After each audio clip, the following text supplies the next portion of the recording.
ଯେତେବେଳେ ଚାରି ପ୍ରକାର ସୈନ୍ୟ ଯାଉଛନ୍ତି ହେଇଛି କଣ କହିଲେ ଖଡି ଗାର ଗୁଣ୍ଡ ଭାରେ କୁଣ୍ଡଳୀନ୍ଦ୍ର ମୁଣ୍ଡୁ ବର ଜୀବ କ୍ଷିତି ଏ ସୈନ୍ୟ ମାନଙ୍କର ଏତେ ଓଜନ ହେଇଯାଏ ଏ ପାଦନାଦ ଧୂଳି କୁଣ୍ଡଳୀ ଇନ୍ଦ୍ର କହିଲେ ବାସୁକି ବାସୁକି କୁଣ୍ଡଳୀ କହିଲେ ସର୍ପ ସର୍ପ ମାନଙ୍କ ଭିତରେ ଇନ୍ଦ୍ର ହେଲା ପଣ୍ଡିତ ବାସୁକି ଏ ବାସୁକି ରାଜା ଯେତେବେଳେ ମହିକି ବା ପୃଥିବୀକୁ ଧରିଛି ମୁଣ୍ଡେଇଛି ବିଚାର କରୁଛି ଏ ସୈନ୍ୟ ମାନଙ୍କର ଓଜନ ଏତେ ବଢି ଯାଇଛି ଯେ ଭୟରେ ମୁଣ୍ଡରୁ କିଭଳି ଭାବରେ ସେ ପୃଥିବୀଟାକୁ ତଳେ ଥୋଇଦେବ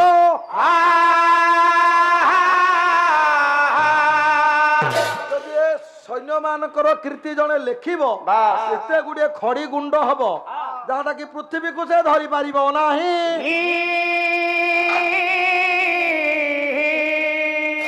ସୈନ୍ୟ ସାମନ୍ତ ନେଇ ଆଜି ବିରାଟ କଟକରେ ଯାଇକି ପ୍ରବେଶ ହୋଇଯାଇଛନ୍ତି ବିରାଟ କଟକରେ ଯେତେବେଳେ ଦୁର୍ଯ୍ୟୋଧନର ସୈନ୍ୟମାନେ ପ୍ରବେଶ ହୋଇଯାଇଛନ୍ତି ଦୂରରୁ ଦେଖିଦେଲେ ଗୋପାଳ ମାନେ ଯିଏ ଗୋପାଳକ ଥିଲେ ଗୋରୁକୁ ପାଳନ କରନ୍ତି ଏ ଗୋପାଳ ମାନେ ବିଚାର କଲେ ये दुर्योधनर सैन्य माने आसुछंती वर्तमान हमर गोशाला आक्रमण करिवे गोसंबती को जतले हरण करि नै जे बोली विचार करछंती भयभीत होई गोपाल माने जाय के जणाई दैछंती मा सुदेशना को निकट रे विराट राजा एवं ताको निकट रे थिले कंक कंक कहले जे कि धर्मराज युधिष्ठिर ताकर छद्म नाम हेउची पंडित कंक ए कंक पंडा रूप रे जाई जतले धर्मराज सहित विराट राजा पशा खेलुंट एपटे अच्छा विराट राणी एवं सुदेशना सहित थिले युवराज उत्तर युवराज अच्छा मन मन चिंता कर गोशाला को रक्षा करेंगे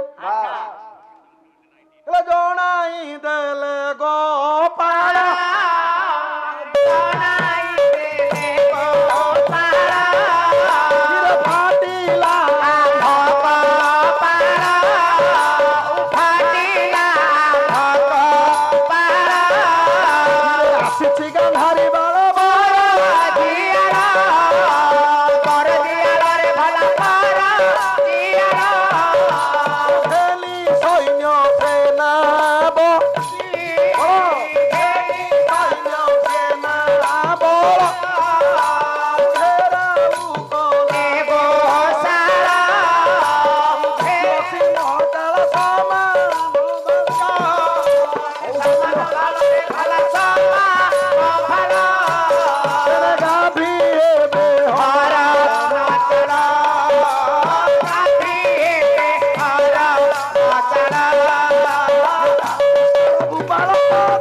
गोपाल फाटिला आंभ कपाल आसी गांधारी बाल बरजी आल ये है बाबू रे प्रांत जमक सबू है गायक केशरी उदयनाथ रथ शर्मा प्रमाण कले जनाई देले गोपाल गोपाल माने जनइले आम कपाल फाटिला मा फाटिगला कपाल कौन होइची किए आइचंदी गाई नौ चोरी कि नबा गाई चोरी को नइछन आज्ञा कले आसी गांधारी बाल बरजी आल घेनी सैन्य सेना बल घेराउ कला गोशाल दिशु अच्छी महाकाल समान भाल गाभी हेबे हरण चाल ताल कटाल भूपाल पदाति चाल ये भली पद धन्य धन्य गायक केशरी उदयनाथ रथ शर्मा ए ओडिशा बक्षरे गोटे लुहा मलई बुले जाई थांता आज जाके थांते समस्त गायक लेखा को मुंडरे लगौ तेणुक आज ये नयागढ़ माटीर गर्व गौरव हेले गायक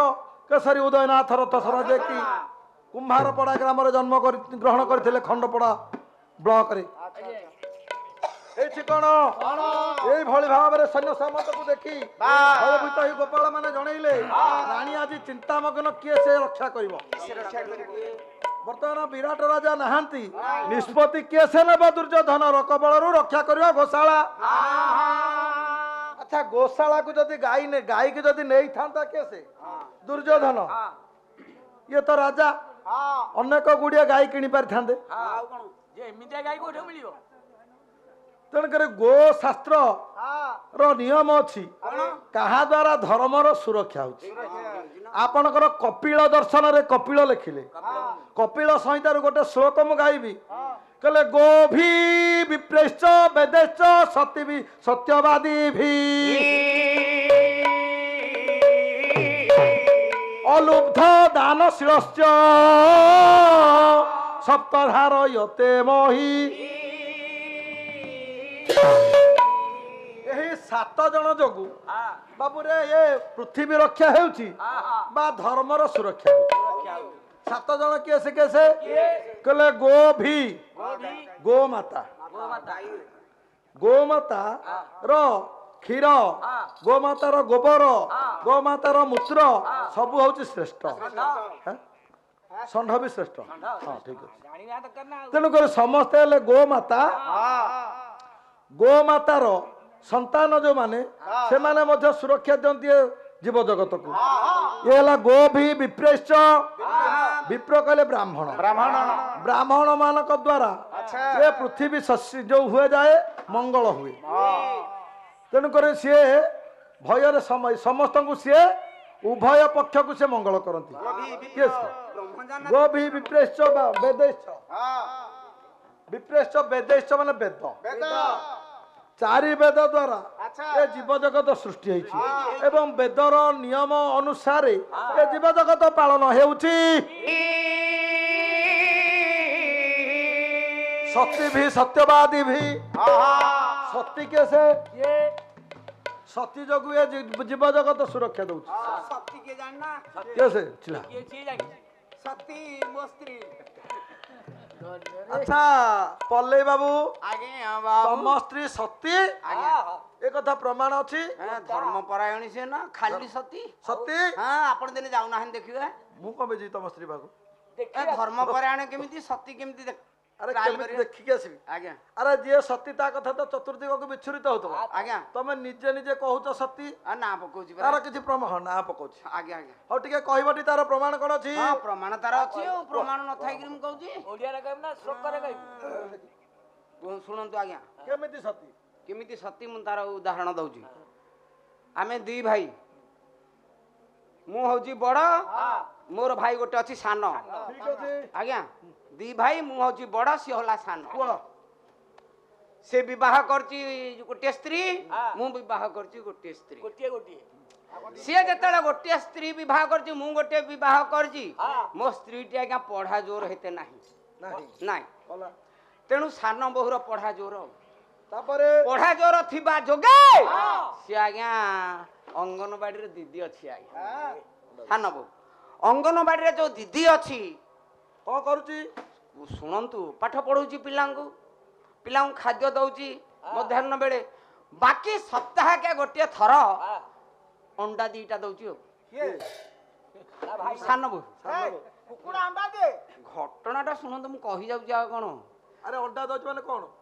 ଶୁଣୁନାହାନ୍ତି ଆପଣ, ଆଗ ତ ଉଖୁରେଇ ଦେଉଛନ୍ତି। ଆଉ ମୁଁ କହି ସାରେ। କୁହ କୁହ। ସପ୍ତାହକେ ଯୋଡିଏ ଅଣ୍ଡା ଦଉଛି। ଯଦି ସପ୍ତାହକେ ଯୋଡିଏ ଅଣ୍ଡା ଦଉଛି, ପୁତୁରା ଆମର ଅଣ୍ଡା ଯୋଡିଏ ଧରିକି ଆସିଲା, ତା ପୁଅ। ମୁଁ କହିଲି ଆରେ ପୁଅ କିଏ ଦେଇଛି କିରେ? ନା ମୋ ବୋଉ ଦେଇଛି। ମୁଁ କହିଲି ତୋ ବୋଉ? ନା ସେ ପରା ଅଙ୍ଗନବାଡିରେ ଦିଦି ଅଛି ମୋ ବୋଉ। ମୁଁ କହ ମୁଁ ଜାଣିଛି ତ। ଠିକ ଅଛି। ନା ଯୋଡିଏ ଅଣ୍ଡା ଦେଇଛି। ମୁଁ କହିଲି ତୋ ବୋଉ ଯଦି ଅଣ୍ଡା ଦଉଛି, କାହିଁ ତୋ ବଡ ମାମା ତ ଅଣ୍ଡା ଦଉନାହିଁ। ମୋର ଟିକେ ମୁଣ୍ଡକୁ ଟଚ୍ କଲା। ମୁଁ କହିଲି ସାନ ବୋହୂ ଆସିଲା ଅଣ୍ଡା ଦଉଛି ସପ୍ତାହକେ ଯୋଡେ, ଇଏ ବୁଢୀ କାହିଁକି ଅଣ୍ଡା ଦଉନି? ୟାର କଣ ପ୍ରୋବ୍ଲେମ ଅଛି? ଆଉ 10 ଜଣ 15 ଜଣ 20 ଜଣ ବସିକିରି ଗୋଟେ କଥା ଆଲୋଚନା ହଉ, ଜଣେ କହିଲା ତୋ ସ୍ତ୍ରୀର ଉଷୁମ କମି ଯାଉଛି। ଆଉ ତେଣୁ ଉଷୁମ କମି ଯିବା ଯୋଗେ ସେ ଅଣ୍ଡା ଦେଇ ପାରୁନି। ଆଉ ମୁଁ କହିଲି କଣ କରିବି? ନା ଗୋଟେ କାମ କରୁନୁ, ଗୋଟେ ଢାବଲ, ବଡ ଢାବଲଟା ଆଣିବୁ, ତା ତଳେ ପାଳ ଗଣ୍ଡେ ପକେଇବୁ, ପାଳ ଗଣ୍ଡେ ପକେଇକି ତୋ ସ୍ତ୍ରୀ କି ସେଥିରେ ବସେଇବୁ, ତା ଉପରେ ପାଳ ଗଣ୍ଡେ ଗଦେଇ ଦବୁ, ଢାବଲଟାକୁ ମୁଦି ଦବୁ, ଗରମ ପାଇଲା ମାନେ ଅଣ୍ଡା ଦବ। ସାର୍ ଆପଣଙ୍କୁ ସତ ମତେ ମିଛ, ମୁଁ ସେୟା କଲି। ଆଉ ଯେତେବେଳେ କଲି, କାହିଁ ଫେର ମୁଁ ଦେଖିଲି ଦିନେ ଗଲା, 2 ଦିନ ଗଲା, 3 ଦିନ ଯେତେବେଳେ ଗଲା, ମୁଁ କହିଲି ମରିଯିବ ଭୋକ ବିକଳରେ, ଏଣିକି ଖୋଲିବା ଦେଖିବା ଅଣ୍ଡା କେତୋଟି ଦେଇଛି। ଆଉ ଯେତେବେଳେ ଖୋଲି ଦେଲି, ଖୋଲିକି ପାଳ କାଢିକି ତାକୁ ଦେଖିଲି, ଅଣ୍ଡା ଦେଇନେଇ। ଅଣ୍ଡା ଦେଇନି ମୁଁ କହିଲି ଅଣ୍ଡା ଦଉନି यार कौन बाई मिस्टेक अच्छी तू स्त्री की नहीं बसु पाल गदारे आज्ञा पाल भितर ड्रम भितर देले से अंडा दब मु कहली उषुम पाई दो मो सान बहु दउची से काई न दब सान बहु जो अंडा दउची के दउची ता सरकार अंडा दउछंती सो सान बहु बांटुछंती नाई आपण जान नांती आ से दीदी रही दीदी अंडा दउची न कुकुड़ा अंडा पारे दीदी अंडा दिए अंडा बांटुछ बांटुची गोटे दउची तो आ सत्य केंदे हला तो आ सती हेलानी सत्य ना कि सी अंडा दबारु से हेला सती ये अंडा न दबारु हेला सती तेनी सही जगह आपण को टिके ट्रायल करंतु तेणु सती जगु धर्म रक्षा हुए हां हां ताको कह जाए सती सती से ना भूल कहीं सत्य जे रक्षा करे से सती से को सती जे पतिव्रता नारी आज्ञा। सकाळ उठिले स्वामी शाशु शशुर को सेवा करे करे। से होची सती सती। गुरु गुरुजन मान को जे मुंडिया मारे मारे। से होची सती से तो या करजो बुढ़ी ए पर्यंत छाड़ीनी मल्ला पर्यंत करियो निजर पतिव्रता धर्म को जे पालन करे से होची सती तेणु पतिव्रतार धर्म को जे रक्षा करे से होची सती तेणु अनेक कथा तार प्रमाण देवाक अछि विप्रेश्च वेदेश्च सती भी सत्यवादी भी सत्यवादी जदि राजा जने रहिले राज्य रे आज्ञा। से हेले सत्यवादी सत्यवादी। राजा जदि सत्य कहिबे हाँ। ताले जीव जगत उद्धार हेबो प्रजा माने सुखरे पालन हेबे तेणु राजा जोग मध्य सत्य रक्षा हुए आगे आगे होउछ ना हो अलुब्ध दानशील सिय अलुब्ध कले लोभी लोक जोगु लोभी लोक जे नुह अलुब्ध जे लोभी नुह तापे मध्य धर्म रक्षा कर मु तो से आ तू से तू लोभी नुह ନାଇଁ ନାଇଁ सब बिकी बिकी आ दी पा रखिछि कोन भाबुचंती कि कारण दान करछि दान करचु आगे एमिति दानी तू जी आछियो सब फेरी की जीवनी तू लोभ छड़े कि जे दान कला से हेला दानी दानी दानी जोगु मध्य धर्म रक्षा हौजी हुए ना। ए सातटा जिनिस जोगु धर्म सुरक्षा हुए आज्ञा तेणु करी आज गोधन को रक्षा करने उद्देश्य रे उत्तर युवराजा विचार करुछंती उत्तर युवराजा बोले कौन करिवे केमिति गोधन रक्षा हेबो सुदेशना रानी चिंतामग्न अछंती प्रभु को डाकुछंती प्रभु तुम्हें रक्षा करो बोले वर्तमान ए विपद समय के मते रक्षा करिवो कले चंदन चर्चित नील कले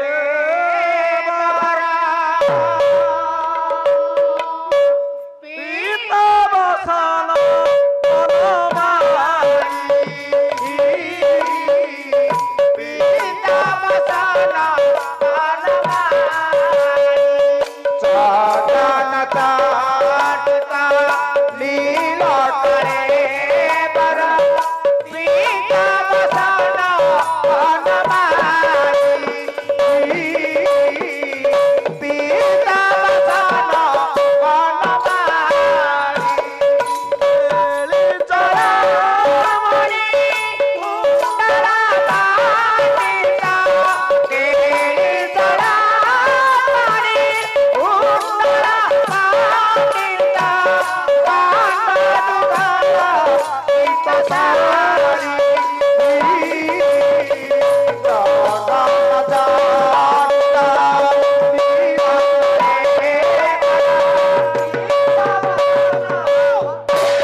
जुगे अवतार अबनी भार संहार जुगे जुगे भारत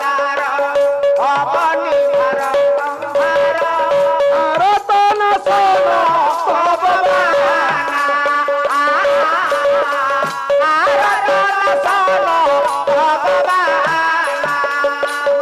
जानति ब्रह्मा शिव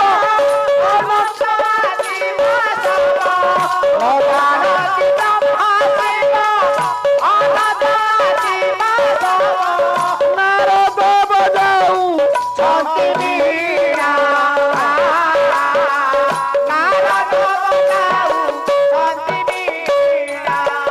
जय नारायण क्षीर बुद्धिमन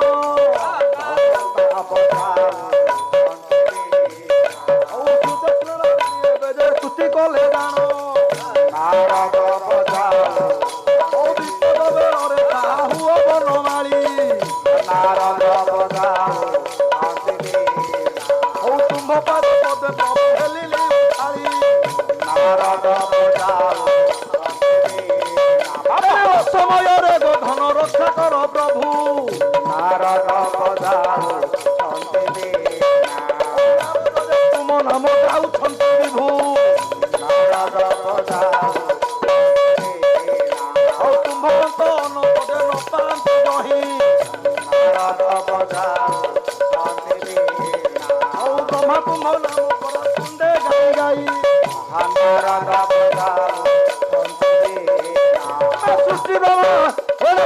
ଯୋଜନା କରନ୍ତି ବ୍ରହ୍ମାଣ୍ଡ ସାଇ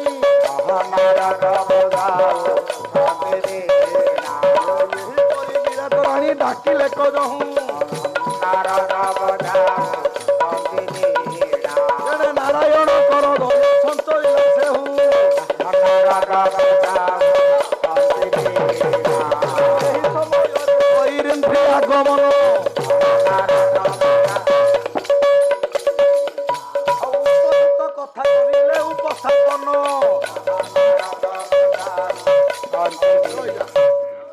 ଉପଯୁକ୍ତ କଥା ସମୟରେ ଆସିକି ପ୍ରବେଶ ହେଲେ ଯିଏ କି ସୈରିନ୍ଦ୍ରୀ ଯାହାର ସୈରିନ୍ଦ୍ରୀ ବେଶ ଆସି ହେଲେ ପରବେଶ ଚିତ୍ତେ ଚିତ୍ତି ହୃଷିକେଶ ଦେଲେ ଆଦେଶ ସ ଅନୁପ୍ରାସ ହେଲା ପ୍ରାନ୍ତ ତେଣୁକରି ଲକ୍ଷ୍ୟ କରିବା ଯାହାର ସୈରିନ୍ଦ୍ରୀ ବେଶ ଆସି ହେଲେ ପରବେଶ ଚିତ୍ତେ ଚିନ୍ତି ହୃଷିକେଶ ଦେଲେ ଆଦେଶ ପ୍ରାନ୍ତ ଜମକ ହେଲା ସ ତାପରେ କଣ କଲେ କଲେ କି ହେବ ଯୁଦ୍ଧ ବିଶେଷ ରଣେ ବୃହ ନଳାପେଶ କରୋନା ଆଶଙ୍କା ଲେଶ ଯୁବ ବୀରେଶ ଅରାତି ଫେରିବେ ସ୍ୱଦେଶ ଗର୍ବେ ରଣ କଲେ କାଳ ଶୁଣିବ କେଶ ଏକ କେଶରୀ ଉଦୟନାଥ ରଥ ସନ ପ୍ରମାଣ କଲେ ପ୍ରାନ୍ତାନୁଜମକ ହେଲା ସ ଏ କଥା ଯେତେବେଳେ ଶୁଣିଦେଲ ଯେ ତୁମେ ବୃହନଳା କୁ ପଠେଇ ଦିଅ ହେ ଉତ୍ତର ଯୁବରାଜ ବୃହନଳାକୁ ପଠେଇଲେ ସେ ଯୁଦ୍ଧ କରିକି ତୁମର ଗୋଧନକୁ ରକ୍ଷା କରିଦେବ ଏ କଥା ଶୁଣି ଦେଖୁଛନ୍ତି ଆସିଲେ କେ ସେ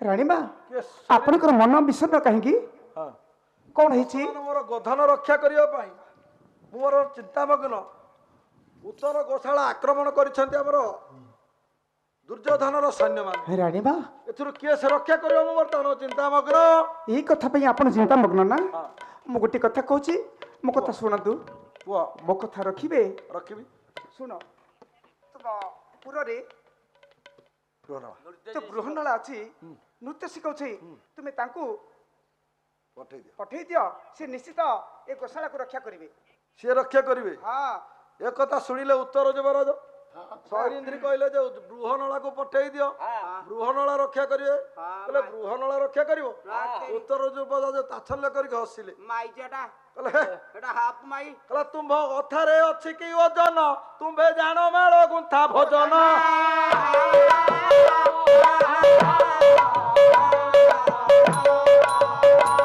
ନିଜ କର୍ମ ଛାଡ଼ି କେଣେ ଆସିଲ ରଣେ ବୃହନଳା ଯିବ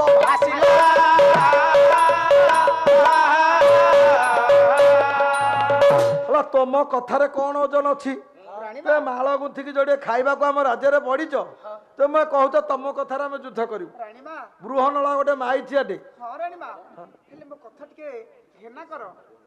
ଯୋଉଟା ପୁରୁଷ ନୁହଁ କି ନାରୀ ନୁହଁ ସିଏ କଣ ଯୁଦ୍ଧ କରିବ କି ନୁହେଁ ପୁରୁଷ ହୋଇ ଯେ ହୁନାରୀ କରେ ଧରିବ ରଣ ତରବାରୀ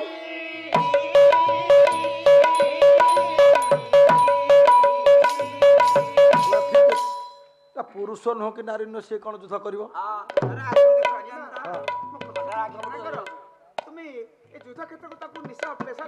ଆଜ୍ଞା ଉତ୍ତର ଯୁବରାଜ ସିନା ତାଚ୍ଛଲ୍ୟ କରିକି ହସିଦେଲେ କିନ୍ତୁ ବୃହନଳା ର ବଳ କଥା ଜାଣିଛି ସୈରିନ୍ଦ୍ରୀ ବାର ବାର ରାଣୀକି କହୁଛନ୍ତି ରାଣୀକି କଣ କହିଲେ ଆପଣଙ୍କର ବହି ହେଲା ଭାଷ ଲେଖିଲେ ଗୋଟିଏ ପଦ ବହି ହେଲା ପଞ୍ଚରାତ୍ର ଭାଷ ଲେଖିଲେ ଗୋଟିଏ ପଦ ଶ୍ଲୋକ କଣ ଲେଖିଲେ କହିଲେ ଯଦି ସଚକ୍ର ଧତରେଣୀ ଦୁର୍ଦିନ ରଥ ସମାସ୍ଥାୟଙ୍କୁ ତା ବୃହନଳା ତା ଦୃଷ୍ଟ ନେତ୍ରେ ପରିପନ୍ଥୀ ବକ୍ତବ୍ୟ ତ୍ୟକ୍ତା ଉଧାସ୍ତ ସ୍ୱବଂଶ ଗମିଷ୍ୟାମ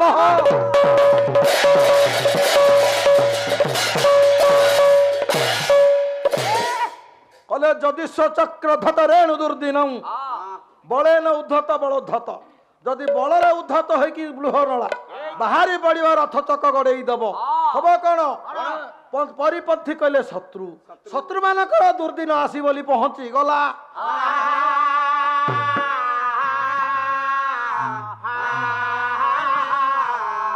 তা নেত্রে পরিপন্থী পঙ্ক্তয়ো গোটিয়ে পরিপন্থী কলে শত্রু ତା ସାମ୍ନାରୁ ବଞ୍ଚିକି ଯାଇପାରିବେ ନାହିଁ। କହିଲେ ଏତେ କଥା, କିନ୍ତୁ ନାରୀ ମନକୁ ନାରୀ ମନ। ସୁଦେଶନା ରାଣୀର କେଶ ସଜେଇବା ଲୋକ ହଉଛନ୍ତି ସୈରିନ୍ଦ୍ରୀ। ସେ କଥାକୁ ଟିକେ ଟଚ୍ କଲା କାହାକୁ? ସୁଦେଶନା ରାଣୀ ବିଚାର କଲେ, ଗୋଟେ ସ୍ତ୍ରୀ ଲୋକ କଥାକୁ ବୁଝିପାରିଲେ। ଶୁଣିକି ଭାବି ବଇଲା ବିରାଟି, ବାର ବାର କହୁଅଛି ନିରାଟି।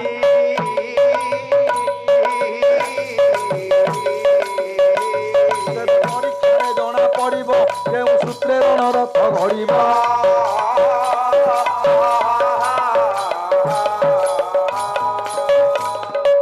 ବିରାଟ ରାଣୀ ଉତ୍ତର ଯୁବରାଜକୁ ବୁଝାଇ ଦେଲେ, ବାବୁରେ ଯଦି ଜଣେ ନାରୀ କହୁଛି ଏତେ ଜୋର ଦେଇକି, ଆମେ ବୃହନଳାକୁ ଡକେଇକି ପରୀକ୍ଷା କରିବା। ଦୂତକୁ ପଠେଇଲେ, ବୃହନଳାକୁ ଡକେଇ ଆଣିଲେ। ଡାକିଲା ବୃହନଳା, ଆଏ ବୁଢ଼ାନଳା ବୋ ଆଏ କବାଟ ଭିତର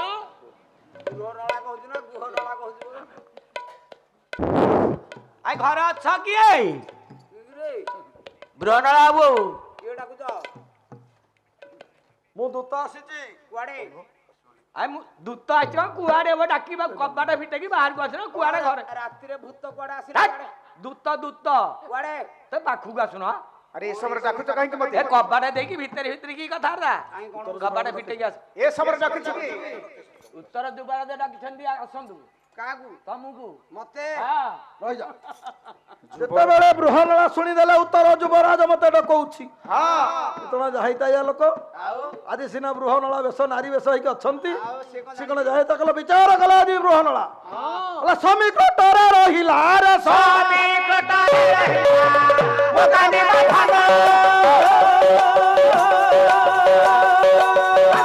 ଖଣ୍ଡ କରନ୍ତି ମୁଁ ଉତ୍ତରର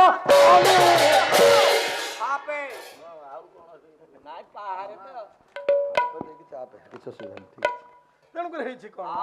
ବିଚାର କରୁଛି ଆଜି ରାଗି ଯାଇଛି, କ୍ରୋଧାନ୍ୱିତ ହେଇଯାଇଛି। କିଏ ସେ? ଅର୍ଜୁନ। ବୃହନଳା ବେଶ ଅଛି ନା, କିନ୍ତୁ ରକ୍ତଟା ହଉଛି ଅର୍ଜୁନ ନା।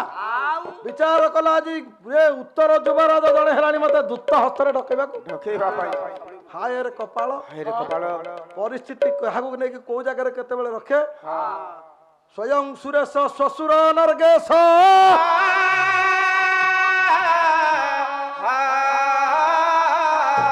ସଖା ଧନେଶ ତନୟ ଗଣେଶ, ତଥାପି ଭିକ୍ଷାଂ କୁରୁତେ ମହେଶ।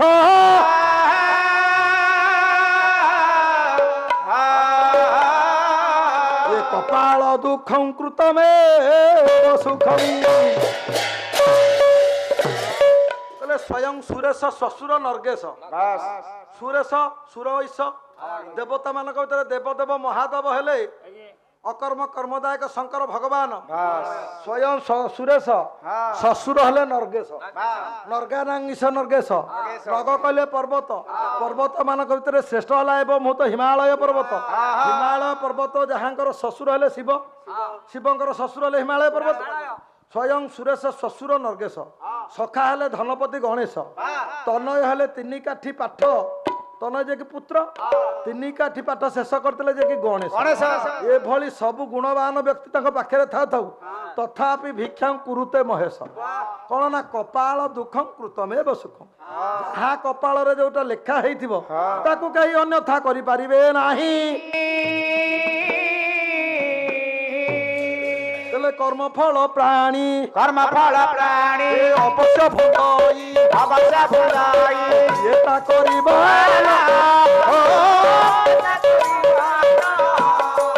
ଶତ ପ୍ରତିଷେଧ ଭଙ୍ଗି ବସିଥାଏ, କର୍ମଫଳ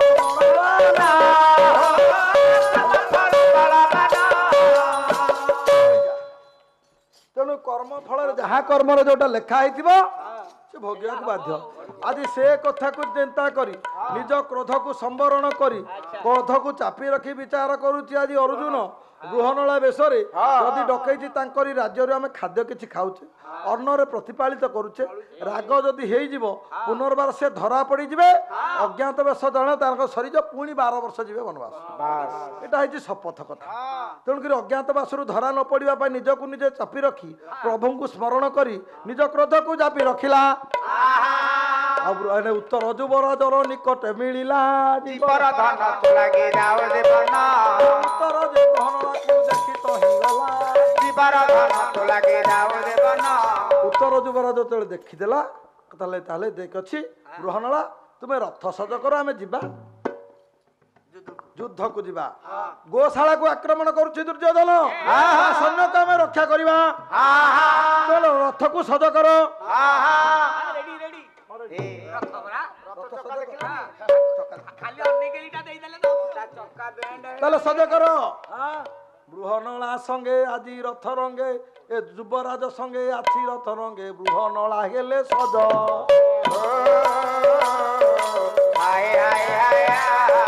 কিছু যোগ আজি চালি দেলে বাজি উড়ে অসপদর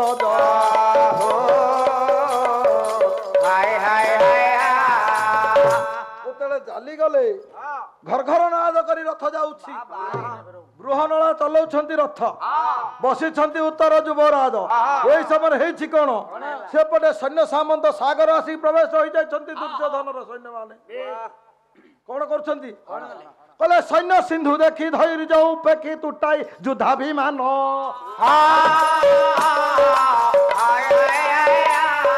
ବଇଲେ ସାଗର ଗର୍ଜୁଛି ଆଗର ବୁଡାଇ ମାରିବ ଜାନ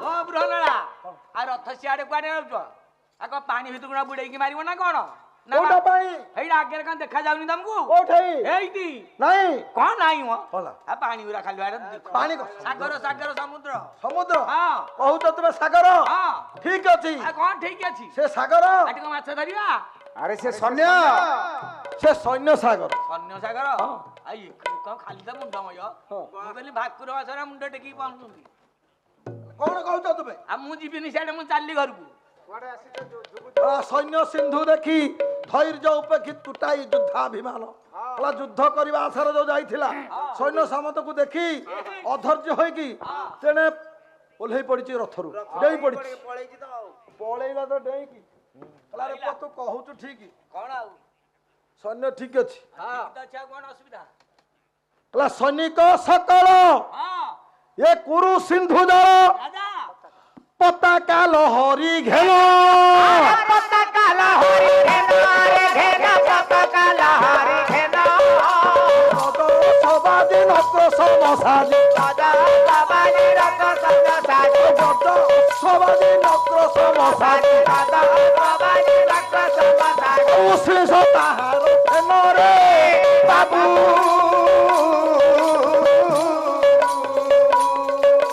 হজে জীব ভাবু ভাবু রে বাবু রথরি শুনি হেবু বাবু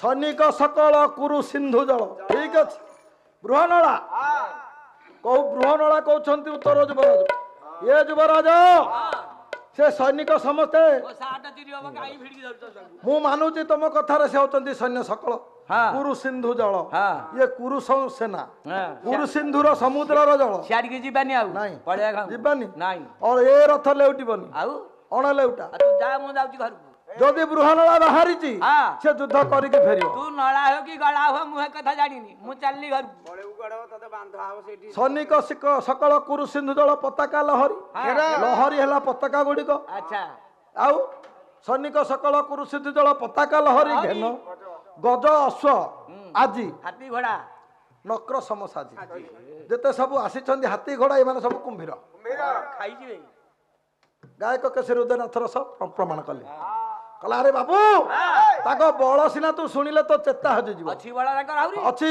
କହୁନା ଆଉ ବଳ କହିବିନି ତୁ ଶୁଣ ଗୋଟେ କାମ କର ଯଦି ସାଗର ବୋଲି କହୁଛୁ ଠିକ ଅଛି ସେ ସମୁଦ୍ର ଠିକ ସେ ସମୁଦ୍ରକୁ ଶୋଷିଥିଲେ କିଏ ଜାଣିଛୁ ସମୁଦ୍ରର ଜଳକୁ ଶୋଷିଥିଲେ ଅଗସ୍ତି କହିଲେ ବାବୁ ଏକୁ ରୁସାଗର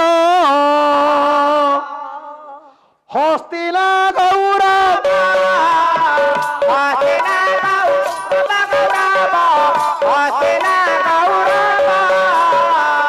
ଆସିଛନ୍ତି ଭଲ ଲୋଭେ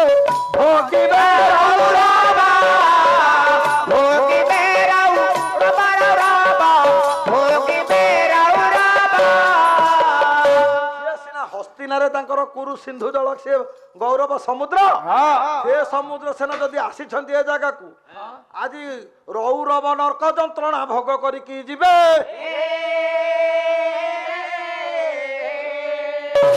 ଆରେ ବୃହନଳା ଇଏ ଏଡେ ବଡ କଥା କହୁଛି ମାଇଚାଟା ଇଏ ଏତେ ସାହସ ୟାର ଇଏ କଣ ଏତେ କଥା କହୁଛି ମୁଁ ହଉଛି ଯୁବରାଜ ଇଏ କଣ କହିଲାଣି ଏତେ ବଡ ଦମ୍ଭ କେମିତି ପାଇଲା କୋଠୁ ଇଏ କିଏ ସେ ସିଏ କଥା ଚିନ୍ତା କରିନି କହିଲା ଆଚ୍ଛା ଚିନ୍ତା କରିବା ତେଣେ ପଛେ ପଛେ ଯେତେବେଳେ ହେଇଛି କଣ ଶୁଣୁ ଶୁଣୁ ତରିଗଲା ଯୁବରାଜ ତନୁ ଶୁଣୁ ଶୁଣୁ ତରିଗଲା ଯୁବରାଜ ତନୁ ଆଉ ରଥୁଡାଇ ପଳାଇଲା ଖଙ୍ଗି ଦେଇ ଧନୁ ପଛେ ପଛେ ଦୌଡ଼ନ୍ତି ବୀର ସବେ ସାଥୀ ବେଣୀ ଆଣିକି ତେଣିକି ଦହଲି ଯାଉଛି ପଚାରିଲେ କୁରୁପତି ପ୍ରେମେ ମାରି ତାଳି ଇଏ କୁହ ମାମୁ ପଳାନ୍ତା କେ ଗୋଡ଼ାନ୍ତା କେ ବାଳି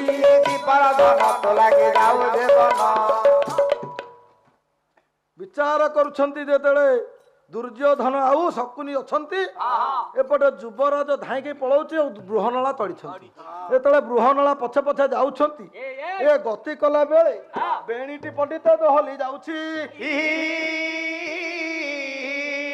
ଦୁର୍ଯ୍ୟୋଧନ ପଚାରିଲା ମାମୁ ଶକୁନିକୁ ପଚାରିଲା ହେ ମାମୁ ଏ କୁହ ମାମୁ ପଳାନ୍ତା କେ ଗୋଡ଼ାନ୍ତା କେ ବାଳି ଇଏ ଗୋଡ଼ାନ୍ତା କିଏ ପଳାନ୍ତା କିଏ ଏଇଠି କୁରୁ ପତି ଦୁର୍ଯ୍ୟୋଧନର କଥାକୁ ଶୁଣି ଶକୁନି କହିଲା ଇଏ ବିରାଟ ରାଜା ଆସିଥିଲା ଯୁଦ୍ଧ କରିବା ପାଇଁ ହେଲେ ଶୁଣିବୁ ତରିଲା ଗାନ୍ଧାର ସୁତ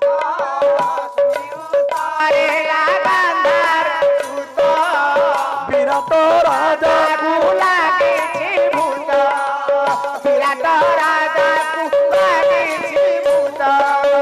ଯୁଦ୍ଧେ ଆସୁଥିଲା ଦେଖାଇ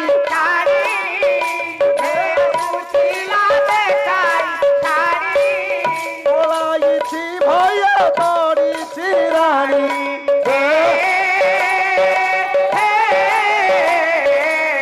ରହିଲା ଦ୍ରୋଣ ସନ୍ମତି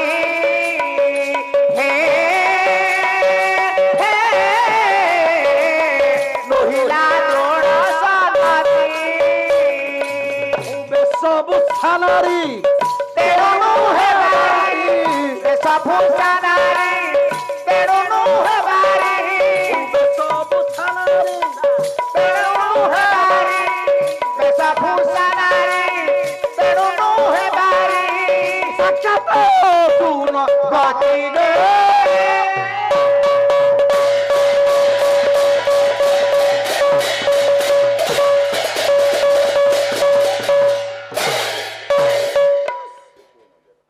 ବିରାଟ ରାଜାକୁ ଯୁଦ୍ଧର ଭୂତ ଲାଗିଥିଲା ଇଏ ଆସିଛି ଯୁଦ୍ଧ କରିବାକୁ ତାକୁ ହେଇଛି କଣ ରାଣୀ ଆସିଛି ସେ ମଡେଇକି ଚାଲିଛି ହେଲା ଧାଇଁ ଧାଇଁ ଯାଉଛି ଏପଟେ ବିରାଟ ରାଜା ତଡିଛି ତା ରାଣୀ ତା ପଛରେ ଧାଇଁଛି ଏ କଥାକୁ ରହିଲେ ଦ୍ରୋଣ ସମ୍ମତି ପ୍ରଦାନ କଲେନି ଦ୍ରୋଣ ଚିହ୍ନା କରିଛନ୍ତି 105 ଶିଷ୍ୟକୁ ମୁଁ ବିଦ୍ୟା ଶିଖେଇଛି ତେଣୁ ଅର୍ଜୁନର ଗତିଟାକୁ ଜାଣିପାରିଲେ ହେଲାରେ ଇଏ ସିନା ବେଶଭୂଷା ନାରୀ ତେଣୁ ନୁହେଁ ବାରି କିନ୍ତୁ ସାକ୍ଷାତ ଅର୍ଜୁନର ଗତି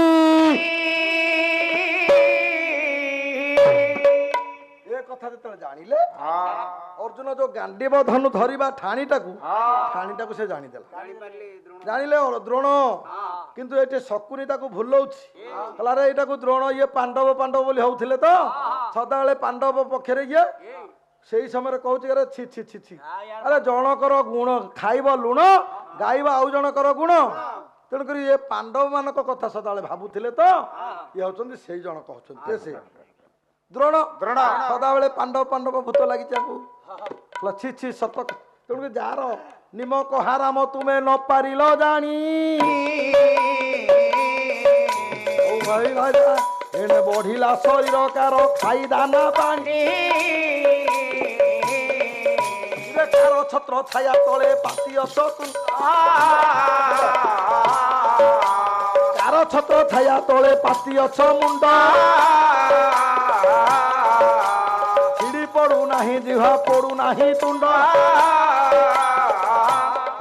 ଜଣକର ଖାଇବ ଖାଲି ପାଣ୍ଡବଙ୍କର ପ୍ରଶଂସା କରିବ କୌରବଙ୍କର ଖାଉଛି ପାଣ୍ଡବଙ୍କ ଗୁଣ ଗାଉଛି ଇଏ ସେଇ ଦ୍ରୋଣ ତେଣୁ ତାକୁ ବିବାହ ନିମ୍ୟାସ କରିବା ଉଦ୍ଦେଶ୍ୟରେ 12 ପ୍ରକାର କଥା କହି କଥାକୁ ଛପେଇବାକୁ ବ୍ୟସ୍ତ କଲା କିନ୍ତୁ ଗାଣ୍ଡିବ ଧନୁ ଧରିବା ଠାଣିଟାକୁ ଜାଣିଦେଲେ କିଏ ସେ ଦ୍ରୋଣ ଦ୍ରୋଣ କହିଲେ ଏଇ ହାତରେ ମୁଁ ଶିକ୍ଷା ଦେଇଛି ଯେହେତୁ ସିଏ ହଉଛି ଅର୍ଜୁନ କିନ୍ତୁ ଧରା ପଡି ଯାଇଛନ୍ତି ସେଇଠି ହେଇଛି କଣ ସେପଟକୁ ଦୁର୍ଯ୍ୟୋଧନ ର ସୈନ୍ୟମାନଙ୍କୁ ପରାସ୍ତ କରିବା ଉଦ୍ଦେଶ୍ୟରେ ଆଜି ବୃହନଳ କହିଲା ଯୁବରାଜ ହେ ଯୁବରାଜ ତୁମେ ରଥ ଚଳେଇବ ମୁଁ ଯୁଦ୍ଧ କରିବି ତମେ ଯୁଦ୍ଧ କରିବ ମୁଁ ଯୋଉଠିକି କହିବି ସେ ରଥ ସେଇଠିକି ନବ ସମୀ ବୃକ୍ଷ ନିକଟକୁ ଏ ରଥ ନେଇକି ଚାଲ ତେଣୁ ସମୀ ବୃକ୍ଷ ନିକଟକୁ ନେଇକି ରଥ ଗଲେ ସେଠି ଧନୁ ଥିଲା ଧନୁ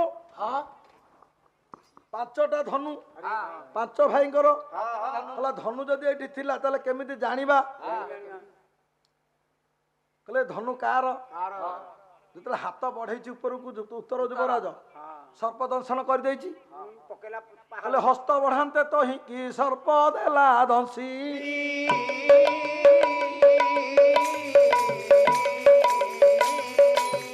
ଅଚେତ ହଇଣ ବୃକ୍ଷ ମୂଳେ ପଡେ ଖସି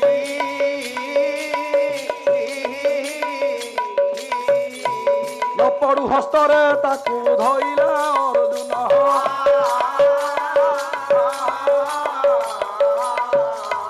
ବଦ ଦେଇ ସର୍ପ ବିଷ କରିଲା ହରଣ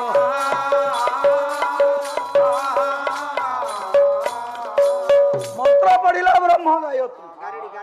ବ୍ରହ୍ମ ଗାୟତ୍ରୀ ପଢି ଅର୍ଜୁନ ବିଷ ଝାଡି ଦେଇଛି ଉତ୍ତର ବଞ୍ଚିଛି ଉତ୍ତର ଯୁବରାଜ ପଚାରୁଛି ବୃହନଳା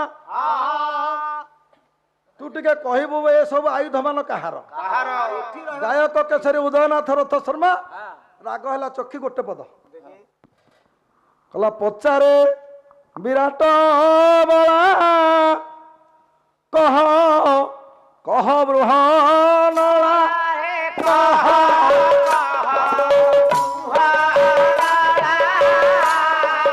କାହାର ଏ ପଞ୍ଚଧନୁ 10 ତୃଣୀର କାହାର ଏ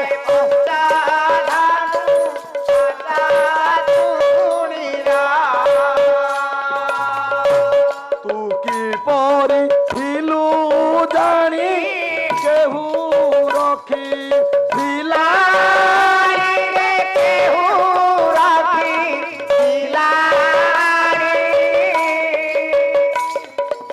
ଆଉ ପାର୍ଥ ବୋଲେ ଶୁଣ ବାବୁ ନୋହି ଅଧୀରା ପାଣ୍ଡବଙ୍କୁ ପଡ଼ିଲା ଦଣ୍ଡ ପାଣ୍ଡବଙ୍କୁ ପଡ଼ିଲା ଦଣ୍ଡ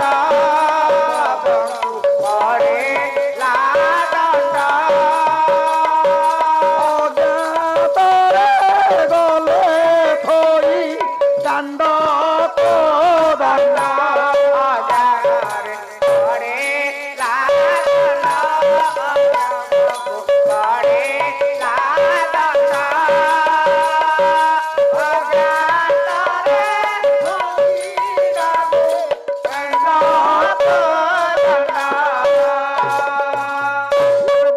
ବର୍ତ୍ତମାନ ଏ ଯୁବରାଜ ପାଣ୍ଡବ ମାନଙ୍କୁ ଦଣ୍ଡ ପଡିଥିଲା ସେମାନେ ଏ ଧନୁ ତୃଣୀୟ ଥୋଇଛନ୍ତି ସମ୍ପୂର୍ଣ୍ଣ ପରିଚୟ ଦେବାକୁ ମତେ ବର୍ତ୍ତମାନ ବେଳ ନାହିଁ ଆମର କାମ୍ୟ ହେଲା ବର୍ତ୍ତମାନ ଆମର କାମ ହେଲା ଉତ୍ତର ଗୋଶାଳା ଆକ୍ରମଣ କରୁଛନ୍ତି ଗୋଶାଳାକୁ ରକ୍ଷା କରିବା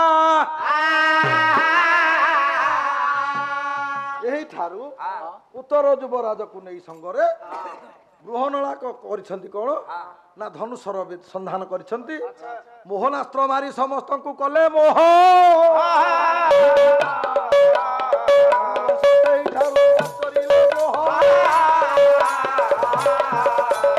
ସମସ୍ତଙ୍କୁ ସେଇଠାରୁ ବଦମଦ କରିଲେ ଏଣେ ପରାସ୍ତ ହୋଇଣ ସର୍ବେ ଭୂମିରେ ପଡ଼ିଲେ এইভাবে চিন্তা করিবা যেতলে দুর্যোধন র সৈন্য মানে সমস্তে পরাস্ত হয়ে যাইছন্তি সেইঠু গিয়ে ধনকু রক্ষা কলে ସେଟା ପରାସ୍ତ ହେଇକି ଜାଣିଦେଲେ ଯେ ଇଏ ହେଉଛି ଅର୍ଜୁନ। ପରିଶେଷରେ ସେପଟେ ତାଙ୍କର ଅଜ୍ଞାତବାସର ଶେଷ ସମୟ ପିରିୟଡ଼ ଆସିକି ପହଞ୍ଚି ଯାଇଛି। ପରିଶେଷରେ ପରିଚୟ ପାଇଲେ। ଉତ୍ତର ଯୁବରାଜକୁ ସବୁ କଥା ବୃହଣଳା କହିଦେଲେ। ଏ ସମୟ ପାଦ ତଳେ ପଡ଼ିଲା ଉତ୍ତର।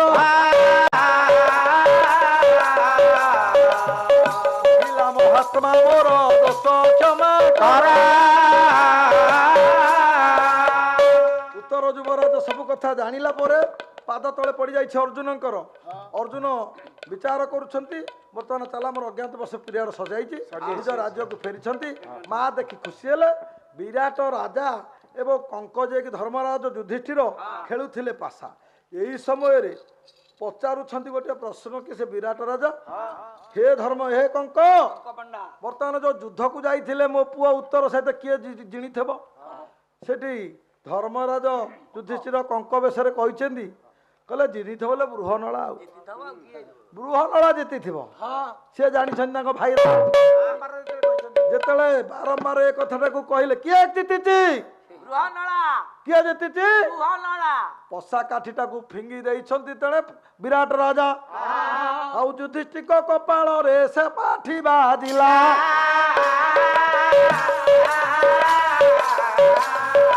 ଆଉ ବୁନ୍ଦା ବୁନ୍ଦା ରକ୍ତ କହୁଁ ସେହୁ ଥରିଗଲା।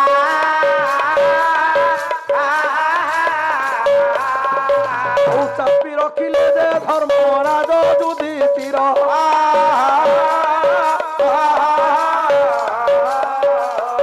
ବୁନ୍ଦାଏ ରକ୍ତ ପଡ଼ିବ ଯଦି ସେ ଭୂମିର।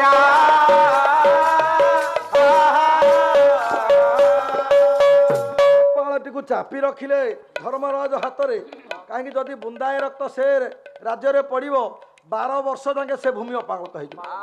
ବିଚାର କଲେ ଏ ରାଜ୍ୟରୁ ଆମେ ଦାନା ପାଣି ଖାଉଛେ, ସେ ରାଜ୍ୟରେ ଆମ ରକ୍ତ ପଡ଼ିବା ଦରକାର ନାହିଁ। ଯଦି ପଡ଼ିଯିବ 12 ବର୍ଷ ସେ ଭୂମି ଅପାଳକ ହେଇଯିବ।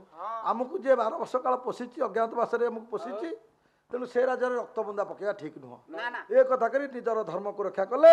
ସେଇଠୁ ହେଇଛି କ'ଣ, ପରିଶେଷରେ ପରିଚୟ ପାଇଲେ ଏବଂ ଏଇଠାରେ ଆମର ବିରାଟ ପର୍ବ ସରିଛି। ସେ ରାଜ୍ୟକୁ ଫେରିଛନ୍ତି। ଉତ୍ତରାବାଳୀର ଅଭିମନ୍ୟୁର ବିବାହ ପ୍ରସ୍ତାବ ହେଇଛି। ସେ ଅନେକ କଥା ଆଜ୍ଞା ଏଇଠାର ଚରଚମ ଏଇଠାରେ ଥାଉ।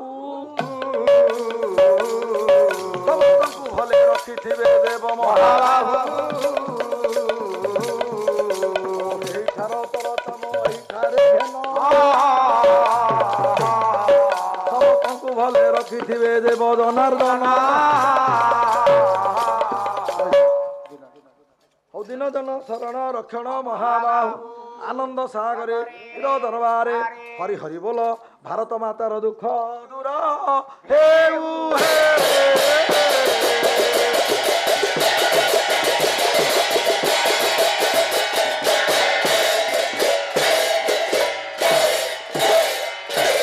हरि ओम तत्सत्।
ପୂର୍ଣ୍ଣ ହେଇଯିବ ଆରମ୍ଭ ହେଇଯିବ। ହଁ ସେପଟେ ପୂର୍ଣ୍ଣାହୁତି ସରିଲା ଷ୍ଟାର୍ଟିଂ ହବ ନା ଆଜ୍ଞା। ଆମେ ତାଙ୍କ ଅଧିଘାତ ଫାଧିଘାତ କଲାଠୁ ହେଇଯିବନି, ଯେତେ ଗହଳି ହେଇଗଲାଠୁ ଏପଟେ ଗହଳି ହେବେ ଲୋକ, ଇଆଡ଼କୁ ଆସୁଛନ୍ତି, ଏଠୁ ଆସ୍ତେ ଆସ୍ତେ ଚାଲିବ ଆରମ୍ଭ ହବ ଆଉ କଣ।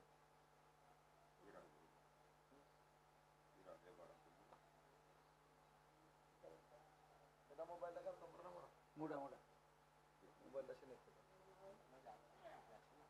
ফটোটা উঠাইলে মাইক মুড়া থাকে পাগল হয়ে এই মাইক বন্ধ করে না ফটো সে উঠে তার আছে যে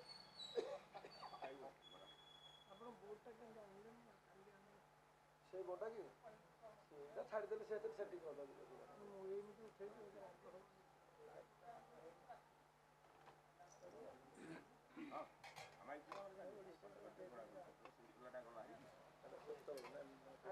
ଆଜି ଏନୁ ଠିଆ ହେଲା